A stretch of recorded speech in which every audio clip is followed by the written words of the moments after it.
எடப்பாடி எவ்வளவு பெரிய காலத்துக்கு கலிமேல போடலாம் அவனே அவனே இன்னும் போய் உன்ன கேப்பனா நான் நம்மால வேண்டாம் அப்படி உன்ன கேட்க மாட்டேன் அவனே ஓஹோ நான் இந்த பக்கம் வந்தா இந்த பக்கம் போறேன் அந்த பக்கம் வந்தா இந்த பக்கம் போறேன் அதனால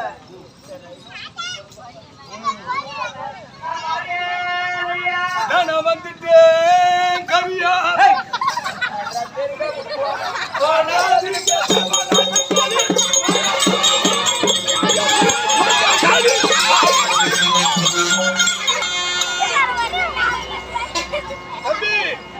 அந்த பக்கம் போகாத ஏறி வாயா ஏறி வாயா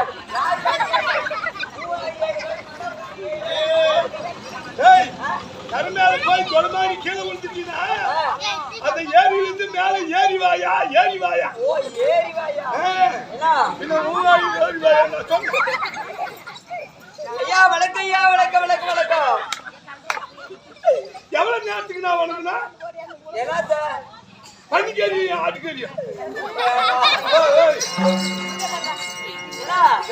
யாரு வந்தாலும் இந்த கிராமத்துக்கும் சரி கிராமத்துல யாரு கழிவுறாங்களோ அவங்க கழிவு ஒண்ணுக்கு இந்த கிராமத்திற்கு ஆமா வீட்டுக்கு வந்தாலும் இந்த கிராமத்துக்கு வந்தாலும் புது முகமா யாராவது புதுசா வந்தாங்களா யாருன்னா புச்சா ஊருக்குள்ள வந்தாங்கன்னா புதுசா வந்தா புதுசா ஆமா என்று பார்க்காத முகம் வந்தா हमारा गांव में दूसरे आदमी नया आदमी आते उसका नमस्कार करना की बोल रहा है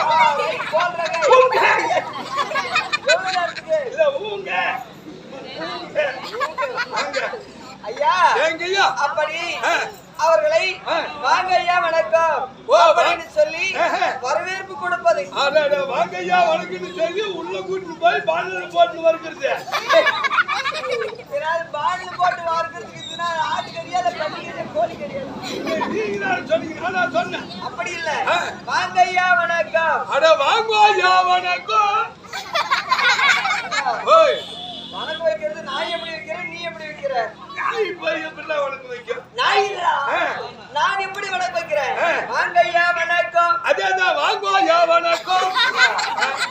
நான் வணக்கம் வைக்கிறேன். ஆமா, என் நாயா என்ன இவ்வளவு பெண்டாவா ஆயிட்டுக்கிறா? மாயா பெண்டாவல, நான் தான் பெண்டாயிட்டேன். காரணம் தாய்க்கு தலைவணங்கு. ஆமா, தாயாளிக்கு தலைவணங்கு. தாயாருக்கு இல்ல, பெருசாளுக்கு இல்ல, தாய்க்கு தலைவணங்கு. தாய்க்கு தலைவணங்கு. அந்த தாயை முதலிலே வணங்கினால்தான் நம்ம எங்க சென்னாலும் தாராளமா நல்ல மாதிரியா வீட்டுக்கு வர முடியும். சரி, தாய் மனசு வந்ததே உண்டானால் போற வழியில் ஆயிஷேண்டாய் சேர்த்து விடா கூலி என்ன எந்த ஒரு பிள்ளையும் தாய் நம் கருவிலே சுமந்து 10 மாதம் 300 நாட்கள் நம்மை கருவறையிலே சுமந்து இந்த தெருவிதில் நடக்க வச்சு அழகு பாக்குறா பத்தியா?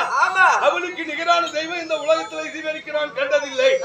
தாயை போல் அன்பும் இல்லை, தாயை போல் அரவணைப்பும் இல்லை, தாயை போல் பாசமும் இல்லை, தாயை போல் தெய்வம் கொடுப்பவரும் யாரும் இல்லை. சாமிகளுக்கெல்லாம் வருஷம் பண்டிகை செய்யறோம். கூட்டு வீட்டுக்கு என்னடா வரிப்பாடுமா தண்ணீர் வாங்குறோம்.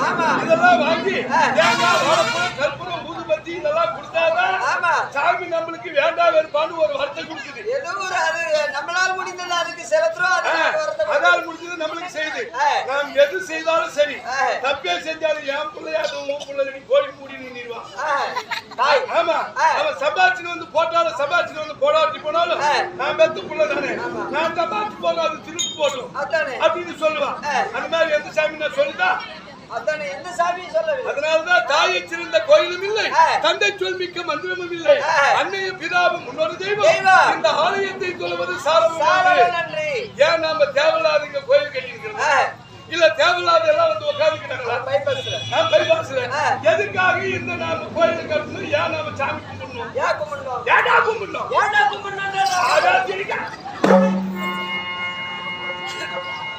இவனுக்காக திருப்பி இவன் என்ன கேட்கணும்? இல்ல எது கும்பிடணும் தான் எனக்கும் தெரியல. ஓ, எதுக்கு கும்பிடணும் தெரியல. அண்ணே, இந்த ஊருக்கு 3 பொருள் வேண்டும். 3 பொருள். ஆமா, அது என்னன்னு தெரியுமா? என்னென்ன? ஒன்ன கட்டி வைக்கணும், ஒன்ன நட்டு வைக்கணும், ஒன்ன வெட்டி வைக்கணும். அது என்ன? ஓஹோ, அண்ணே ಏನೋ இல்ல ಏನೋ ಈ ಹುಡುಗ ಯೋಚನೆ ಮಾಡ್ತಾನೆ. ಹೌದಾ? ಮಾಡು. இன்னைக்கு கேட்டிய 3 பொருள் என்ன பொருள்? ஒன்ன கட்டி வைக்கணும், ஒன்ன நட்டு வைக்கணும், ஒன்ன வெட்டி வைக்கணும். ஏ क्या है? அது என்னது? அப்படியா? நானும் யோசிக்கிற சொல்லலாம்னு. இவன் யோசனை பண்றானா இல்ல மூக்கல விரல விட்டு இல்லப்பா, யோசிக்கிறேன் அவன் சொல்லலாம்னு. ஆனா எல்லாருக்கும் குருவா இருந்து சொல்ல முடியல. என்ன விட நான் சிஷியனா இருக்கேன். இப்போ என்ன விட எனக்கு சொல்லி கொடுத்த ஆசான் எனக்கு குரு.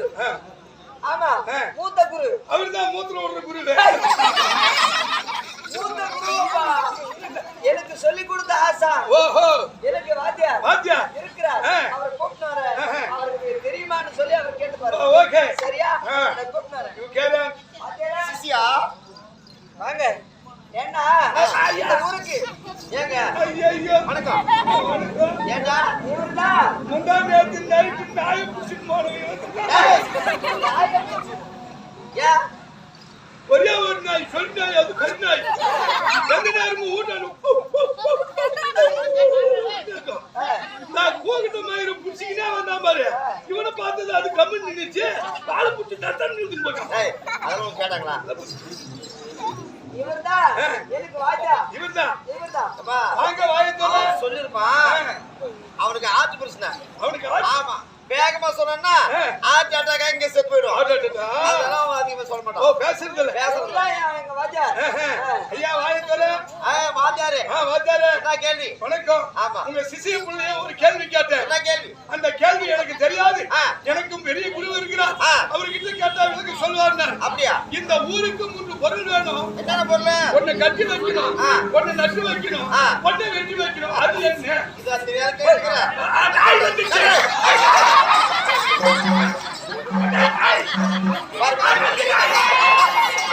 ஒண்ணு பொட்டா நாய், ஒண்ணு கெட்டா நாய். ஏன் தெரியுமா? இவங்க ஏன் சோட்டோட தெரியுமா? உங்களுக்கு நடுவுல ஒரே மாசம் தாங்குது.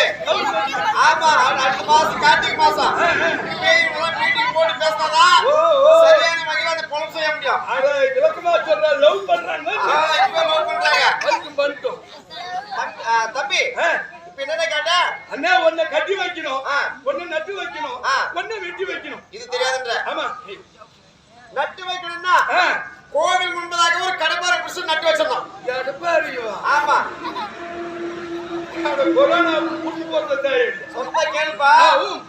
ஊமா. இல்ல ஊ. கடப்பாரை கொண்டு போய் நட்டு வச்சிடணும். நட்டு வச்சிரு.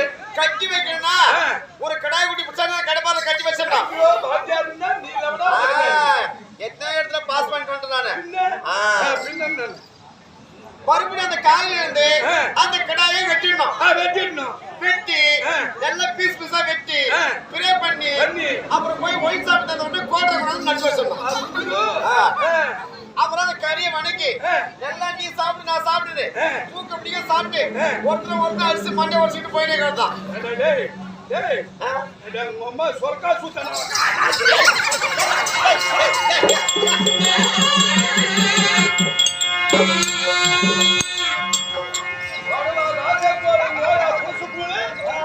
நான் பேசிட்டு போறேன். வெங்காயம் வாத்தியார் வச்சிருக்கேன். ஊரு நல்லா கட்டுன்னு ஒரு விளக்கத்தை சொல்றான்னா ஏற்கனவே ஊரு நாரி நட்டு வரைக்கும் பிடிச்சவரை அப்படிதான் போயிடுச்சு. இவன் மறுபடியும் அதே விளக்கத்தை சொல்றான். இந்த ஊருக்கு என்ன தேவை? என்ன வேண்டும்? ஒண்ணு கட்டி வைக்கணும், ஒண்ணு நட்டு வைக்கணும், ஒண்ணு வெட்டி வைக்கணும்னு. இவன் என்ன பண்றான்? கடாயை புடிச்சுட்டு வந்து ஒரு 10,000 ரூபாய் 8,000 ரூபாய் கொடுத்து ஒரு கடாயை புடிச்சுட்டு வந்து இப்படி கம்பத்துல கட்டி வைக்கணுமா? ஒரு கம்பத்துல கட்டி வைக்கணும் கடாயை. ஒரு குவார்டர் வாங்கி வந்து நட்டு வைக்கணுமா? கடாய் பக்கத்துல. காலையில கடாயை வெட்டி பீஸ் பீஸா பிரே பண்ணி குவார்டர் கழிச்சு அடிச்சுட்டு கடா கறி திரிச்சு ஐயா புல் தண்ணி ஐயா புல்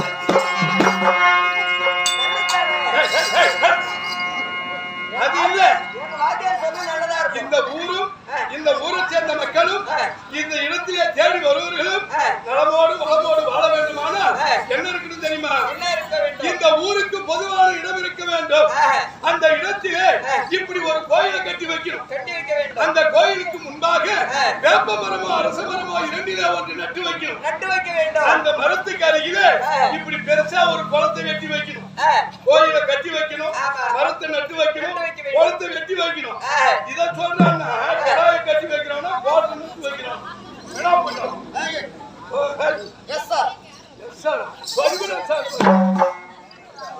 அதுதான் இந்த ஊருக்கு தேவை.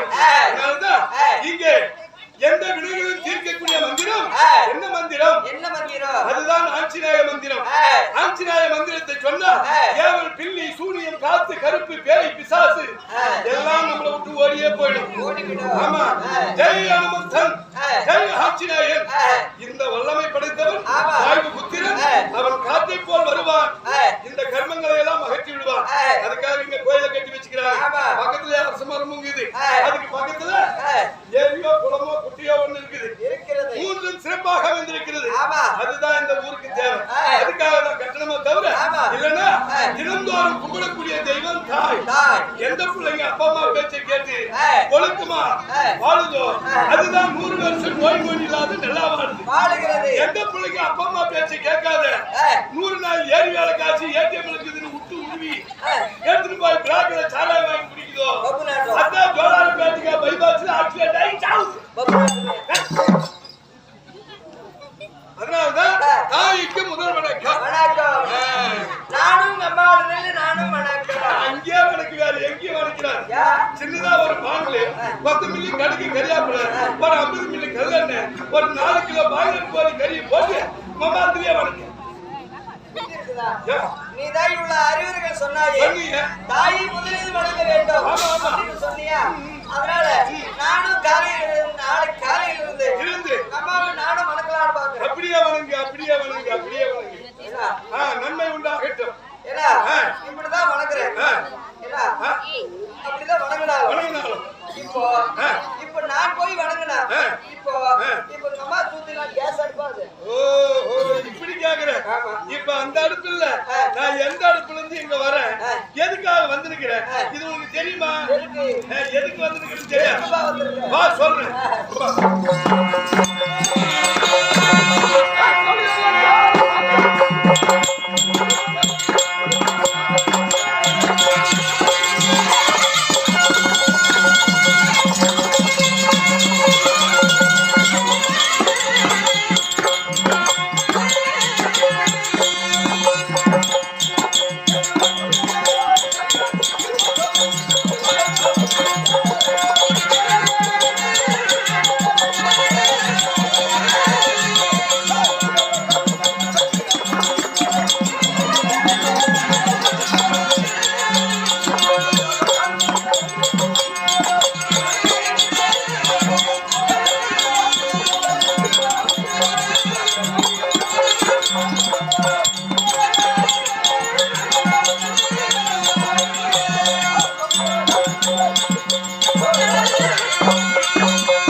இங்கே ராஜசபை கூடியிருக்கிறது. ஆமா.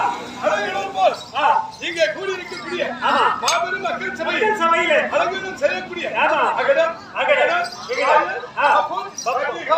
கோமாளி ஆஸ்தான சந்தோணி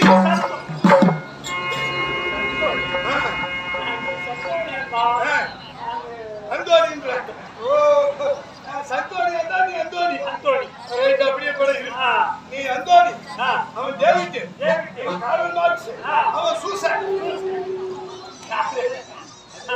அப்படி இல்ல மன்னர்களுக்கு ஆபத்து என்று சொன்னார்.